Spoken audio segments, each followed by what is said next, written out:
Hello Duelers, welcome to the Hive. My name is Cloud and thank you so much for tuning in. Today we have a special video for you. We have a true TCG great discussing with us how to prepare for events and the national championships around the corner. Firstly, let me introduce Hive team member Jordan. Hi everyone. And may I introduce two incredible duelists. One who, though had only been in the game a few months, was able to achieve top 16 at the 2024 UK Nationals.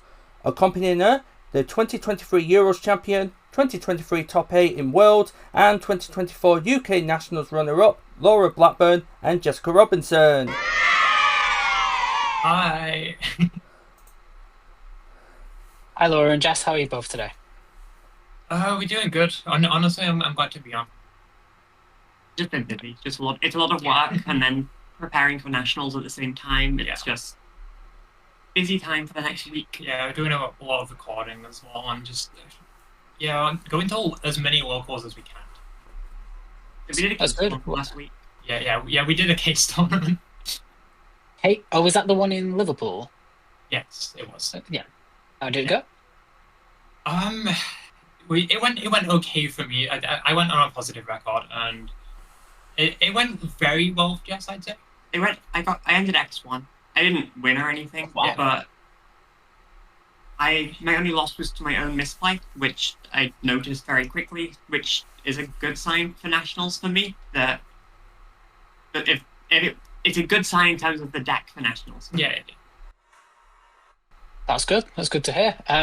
So obviously the point of this video is to help people prepare for our nationals and what to do. So you're both known for your fantastic plays at big events and coaching to help others do well. What is the best way to test for an event? It's a loaded question. Yeah. There's a lot of ways to test for an event, so hopefully we'll try and cover as many as we can. So if we break it down to sections, I'd say there's 3 or 4 main sections. Obviously, you have your deck list, have your mentality, and mentality also around things like mind games, things like mental preparation for the event, so that you do play the same as you would play in testing or at a local level. There's also obviously things to do with deck building, like technical text for the format. Then the third one is also technical play, and just generally making sure you are playing against optimal lines. Yeah. So maybe we start out with deck building. What is the best way and the best methods of doing deck building?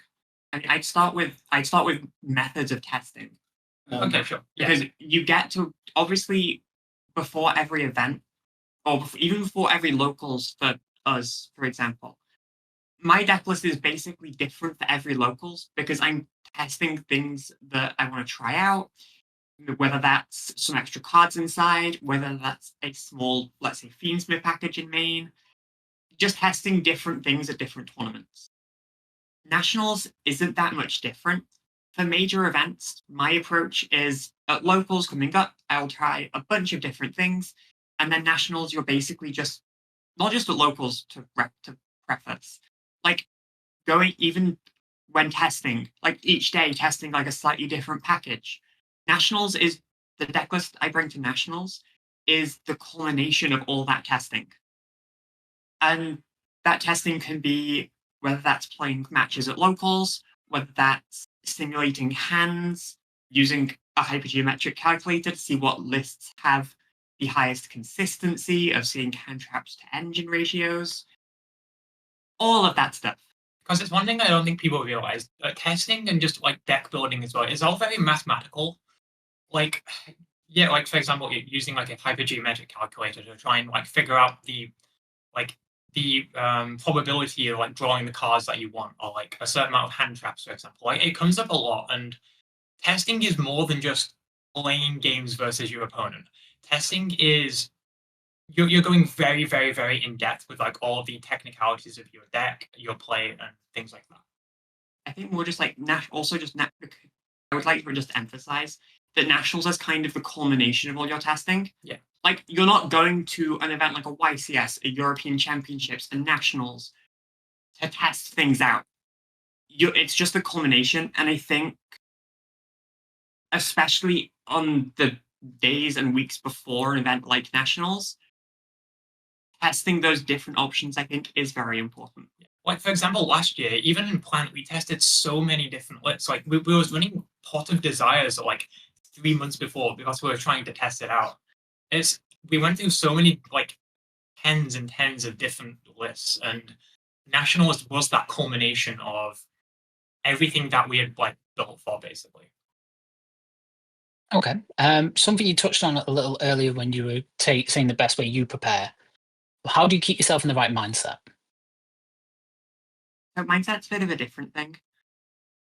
I think everyone is very to their own. Like, for me, I have a lot of event experience. I've been playing Yu-Gi-Oh! Since 2015, and although I've only been traveling internationally in the last couple of years, I've played a lot of events over the last 10 years, and experience is one of those things. But also mentally preparing yourself to treat...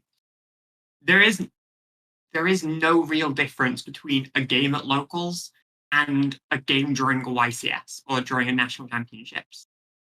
And I know for a lot of newer players, or people who aren't as experienced with bigger events, getting over that barrier of, oh, it's national, so I need to play properly. Just, you need to play how you're comfortable, first and foremost. And it's definitely, as a more new player back then, it's definitely something which I struggled with because I didn't have that much experience. Like, Nationals was my first ever Nationals. I'd never been to a YCS before or anything like that. And I think something which really helped me is just being around better players, trying to test with people who are better than you, so that when you do go to Nationals and you do play against people who are better than you, you're not out of your comfort zone. You're not it's not unfamiliar. And I think that's something which really helped me. Like, obviously, being able to test with Jess and Jess's friends, and that was definitely something which helped me improve quickly at not feeling like I'm outside my comfort zone. Okay. So if we can go into a bit more specifics on how you would deck build for an event. I know you said you try a lot of different things at locals leading up to an event, and obviously do a lot of that at home, probably through test hands, through calculators like you mentioned. Is there any other tips and techniques you would say is a good thing to do? I have a big one, but it sounds slightly counterproductive. Okay. One big piece of advice that I like to give is don't care that much about your deck list.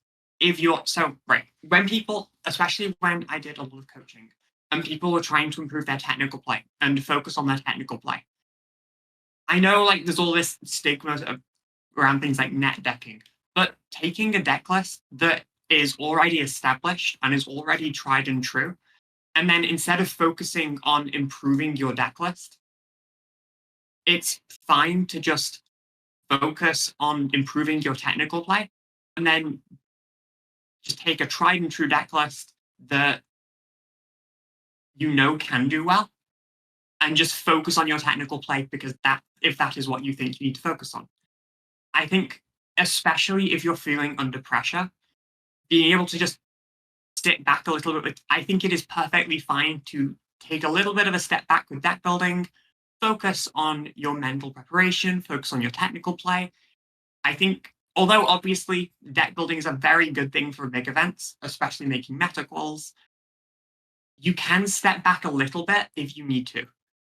That's probably one of the biggest pieces of advice. The second one that I tell everyone is comfort is more important than a deck list being mathematically optimal. So, best example I have is with all plant lists. When I've spoken to plant players about things like siding patterns. The optimal siding pattern for plant would be to side out all 3 copies of Lilyborea, your Regulus, and your Discolosseum. But some players chose to keep 1 copy of Lilyborea in the deck. And even when people weren't playing Therions, some people just played 1 copy of Lilyborea. It wasn't optimal, but it was a comfort pick that allowed people to better combo under pressure because they were comfortable with having the Liboria. They were used to having that extra level 8 in deck. And I think that is something that's very... Even if you are copying this, you're copying a tried and true deck list. If it's missing a card that would make you feel more comfortable, like, let's say, the Memento list that won Italian Nationals. If you're really comfortable playing Memento Horn Dragon in main, that list doesn't have it in main. In my opinion, it is perfectly fine to add that comfort card back into your deck because you are going to play best when you're comfortable. And I think this stems down even to like deck choice as well. Like if the deck is like clearly better than another, but you're nowhere near as comfortable on it, then like choose the one which you're comfortable with. Like you did that many times with Plant. Well, like Plant wasn't that great at the time, but you knew it well. You knew it better than anything else. So even though it wasn't technically correct, it was better in the end. Okay. Now, something that I know you have done in the past, not sure if it's something you still do, I hope it is coaching. So if you were to coach a player into this particular format, obviously keeping deck specifics to a minimum, what would you say is the best way to do that? So, I mean, when I used to do a lot of coaching, so I don't currently do a ton of coaching. It is something I want to restart at some point soon. But I wanted to get a lot more back invested in the game before I open those services like publicly again. Because I don't want to be a bad coach. But general pieces of advice are just more along the lines of, if it's national prep, like what you're comfortable with, and don't be afraid to take things from other people's deck lists. That's in terms of deck building, and in terms of play, it is, as I said before, trying to be very comfortable. It's quite difficult to give specific advice because, especially with coaching, it is a very individual thing where I'm looking at an individual person's replays or how they handle game states. It's a very tailored thing, so it's hard to give specific advice. Okay. So moving back onto this current meta, is there any secret techs or general tips that you give for players going into this national? Other than, of course, Droll in the main. There's like some really goofy cards that I think is good in like some decks. Like I think Soul Drain is good. I really like Soul Drain, but the problem is you can't really play it in much stuff. Obviously, just any card which functions like Droll. Mistaken Arrest if you can play it. I always just 9 Charmies. So in board breaker lists, I actually think that it's a little bit niche, but I do think Soul Release actually has some viability this format. Soul Release? Soul Release. Target 5 cards in the graveyard, banish it. Yeah, I remember that card. Especially going into... This is only on exclusively board breaker decks. If you're playing like... You play 1 Soul Release as a thrust target, because it is very... If you're able to whittle down a board with Lightning Storm, Evenly, kind of like Duster kind of cards, you're typically able to cut off the Prez access. So Futsu Reborn is the main thing that pure Mitsurugi are going to be using for their grind game, and pretty damn good against that. Yeah, no, especially if you're able to hit like Kusanagi, Saji's, like Futsu as well. Like that does seem insane. Sadly though, pure board breaker decks are pretty few and far between this format, just because Charmies are, as much as I hate how expensive they are, Charmies are basically essential even in board breaker decks right now. Like we've seen Memento lists maining 9 Charmies. We've seen basically every 60 card list will most likely be maining 9 Charmies. It's hard to justify playing a full board breaker list over Charmies right now. Yep. So it's a little bit hard to like give board breakers, because obviously cards like Gordian Slicer are great, Super Poly's great, Soul Release is funny, like Talents and Thrust, really good cards. But the format just... You have to play the Charmies. the Charmies are like, yeah, in board breaker decks mandatory more than those cards even. Like in board breaker decks, you would rather play Charmies than board breaker. Yes. Well, from the way you've been talking, it sounds like you're a bit more worried about Mitsurugi than the other main threat of the format, Malice. So what do you actually think is the best deck right now? I think Mitsu is way better than Malice. I think it is significantly more versatile. And yeah, I've not really found Malice to be a full issue, especially as someone as, for example, I played Memento at the case tournament the other day, and every time I played against Malice, I was able to go second and break through their full M board. It's nowhere near as floaty, and just in general, the deck seems a lot more finicky to get to their interrupts than Mitsu, which just goes prayers. Yeah, no, like Mitsurugi can just end up playing through like essentially every Charmy and still ending on like, you know, you've got your follow up, you've got your like, you gave them like one draw off of a Charmy, and you've ended on like IP, and it's just so much more. It's more versatile. It's more versatile. You can change what you're doing to like what you like to like, you know. You can adapt better with Mitsurugi to what your opponent does than you can with Malice. Yeah, that's what I'm trying to say. Okay. So other than Mitsu being the best deck, is there any other decks in the format that either of you think are really good sleeper decks or decks that can do really well? I ask this as a White Forest player. Ogdoadic Mitsurugi Fiendsmith 60 card. So, I mean, that's just a Mitsu variant. Yeah. Okay, true. Yeah, that's just a Mitsu variant. We could list Mitsu variants. Yes. Like, you've got Ogdoadic Fiendsmith Mitsu, you've got Ogdoadic Mitsu, you've got Fiendsmith Mitsu, you've got Ryzion Mitsu. Mitsurugi Malice. Mitsu Malice is it topped Italian now. No, it did, yeah. Top 16. But in terms of other decks, Mermail, very good deck still. Memento, very good deck still. We've seen Mermail in basically every single top cut. We've also seen Memento in basically every single top cut for Nationals this format. We've seen a couple of weird sleeper picks, but I think those are the main two. Yeah. Like sub-meta contenders. Obviously, we've seen like Heraldic Beast Ryzion, but I still do not understand that deck. I don't get why that's a thing. I don't get it. But in general, I think those are like the main two, but they're pretty damn well known. Yeah, like sadly with White Forest, I think it just loses to like more than like other decks do. Like you're losing to the draw, you're losing to like, you know, the Charmies. The problem with White Forest is White Forest loses to everything that the best decks lose to. Yeah. But the best decks just do more. Yeah.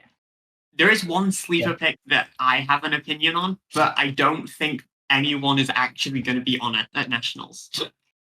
I think that Gimmick Puppet is actually a pretty nice meta call. Okay. Gimmick Puppet. FTK, yeah. Can they even still do that? Yeah. Oh damn! I've not seen that deck in ages. No, Gimmick It's Puppet not as consistent. But Yeah. It's not, but especially with how we're seeing the format go right now, I don't know if it's like the call, because obviously into Malice with 3 Imp, 3 Impulse, it's a little bit more rough. But I don't know why, I just have this gut feeling that especially because it's dropped off so much, and Nationals, the level of play is typically lower than that of European Championships or YCSs. A lot of people will just have forgotten what all the Gimmick Puppet cards do. I have. Like, especially now, I think that deck actually has a little bit of viability because of that surprise factor. Don't quote me on Gimmick Puppet's great, but I just have that feeling that the deck could do something funny. Also, another one is like Live Twin Fiendsmith. Like that deck. That's less like niche. Yeah. It's less niche. I think that deck is really good. The fact it can play things like Mistaken Arrest, plays through Drawl very well, plays through like Perulia very well. Like the only problem with that deck is Fua, but it's kind of just Fua really. The problem is it loses And then- very hard to Fua. Yeah, it does lose very hard to Fua, which is the issue. Actually, see, I would mention another deck because I'm a big fan of the new Punk cards, but for obvious reasons, that is no longer relevant for the national championship season. Yeah, you I was cooking with Punk. The issue was with it a Punk Punk is Fiendsmith list? Yeah, it was Punk Fiendsmith, yeah. So the only main issue with the Punk Fiendsmith list, it's good into basically every Charmy. It's great into Draw. It's really bad into Time all around. And especially because Punk cards are... Pure Punk isn't a deck we've seen much of, so either people don't know the old cards, or people won't know the new cards. Playing that deck on release weekend, people are going to be reading cards a lot more than normal. Even if that deck was legal, I think it's like a no-go zone to take it, because time will be a huge issue with how much it pays. Yeah. So in a similar vein, you think Orcus could have done really well if that was legal? Orcus? Do you think Orcus could have? I think Orcus is just a fan favorite. Mm-hmm. I love Orcus. It's really fun. Doesn't it not just play into a lot of the cards that are already good into like things like even things like Lancia, right? It plays incredibly heavily into Lancia. Yeah. And the fact that things like Lancia, Chaos Hunter in the format. Yeah. With Mitsurugi, I think it was like, I think it could have been viable with Mitsurugi, but we don't know when we're going to see the deck right now. So yeah, well, for us, it's like a good 1 to 2 month delay. At which point, Justice Hunters will be out. Yeah. I mean, we probably won't have much by that point. Yeah. Now, first off, I want to thank you so much both for being here. Is there anything else you'd like to discuss or give advice to anyone on at all? So my main thing, especially with deck building, is things that I've already said. Things along the lines of, it is a very good thing to... Not a very good thing, but it's not a bad thing to take that step back on deck building and take from other deck lists and take inspiration.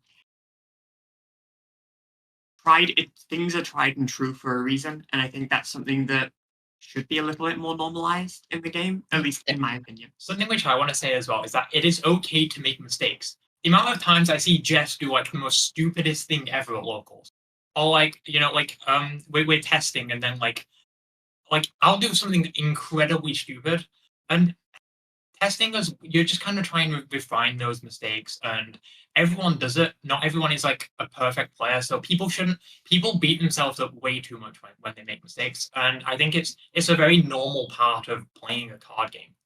I feel quite unprepared for nationals right now because I'm not super familiar with the deck. So, okay, I am very familiar with it, but even last night when I was doing some actual test games with you, I made a couple of minor errors that would have changed the course of the game. And although I do find myself slip up a little bit more in testing, I'm one of the weird ones who I find I play better in tournament matches than I do in testing. But everyone makes those mistakes. I agree with saying that. Yeah. And people shouldn't... There isn't a pressure. Like, there will always be another... Especially if it's someone's first nationals, or it's their first nationals since being competitive, or very competitive in the game. There is no pressure. It is... Especially if it's a first event. There will always be more events. There will probably be a UK YCS this year, but there'll always be more events. It's not... I know I used to see it very like do or die when I was younger, but it isn't. Just enjoy it. Yeah, like even last year, like my goal, which I wanted to do, was I wanted to make top 1 to 8. And then all of a sudden, like I ended up breaking that, but like there was no pressure on me, even if I didn't get top 1 to 8. And you will find that if you feel like there is less pressure on you, then you do it, and like you do end up doing well. Like one thing, I think the less pressure makes you do better anyway. But it just, I don't know. I just felt really good, like breaking my own expectations. It was good. I don't know if setting your expectations low so that you can break them is the best. No, but like what I mean is like, I don't know. No, I get what you're trying to say. I just don't recommend setting your expectations low on purpose. The top 1 to 8. I'm not saying set your expectations low on purpose. I'm just saying, don't expect to be like, I need to top this. I need to top this. Yeah, like there's no, you don't have to like, even if it's something's your goal, it is not the end of the world if you don't make it. There will be other tries. Yeah, exactly. There will be other events. There will be lessons to learn. Yeah. Like as every long as you're event. having fun, that's the main thing. Yeah, exactly. Honestly, it's not, for me, it's not even having fun. It's every event, there is something to learn. Yeah. It doesn't matter how it goes. You're just there to gain more experience so you can apply that experience next time. Yeah. Okay, well, first off, I want to thank you both so much for taking part of this and taking the time to talk to us. Where's the best place to keep up to date with you both? So for me, I have basically every social media you can think of. All under SunSeedJess. That's Instagram, Twitter, YouTube, Twitch, all of them. Yeah, for me, I'm just on Twitter. I'm on Discord as well, but I mainly just edit your videos. So what's your username? BigWelcomeLaura. BigWelcomeLaura. Okay, well, we'll make sure that all links to both are in the description below. And of course, just to remind everyone, we are sponsored by Ultimate TCG, Zen Books, and Asta's Worlds, whose links will also be below. Is there any final messages or bits of advice you'd like to give? No, I think personally, I just said everything that I want to say about pressure. Yeah. Perfect. Well, again, thank you both so much for joining us. Thank you, everyone who's tuned in, and I hope you all have a lovely rest of the day. Yeah. See ya.